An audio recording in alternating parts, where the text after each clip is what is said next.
আস্তাগফিরুল্লাহ রাব্বি মিন কুল্লি যামবিন ওয়া আতুবু ইলাইহি লা হাওলা ওয়ালা কুওয়াতা ইল্লা বিল্লাহিল আলিয়্যিল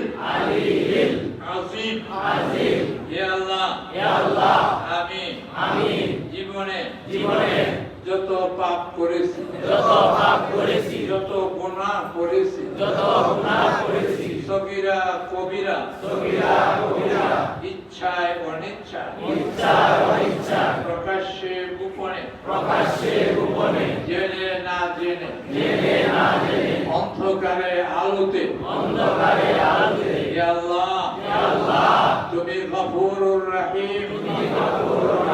আমার জীবনের সব গুনাহ ক্ষমা করে দাও। আমি আর গুনাহ করব না। শয়তানের ধোঁকায় যদি গুনাহ হয়ে যায়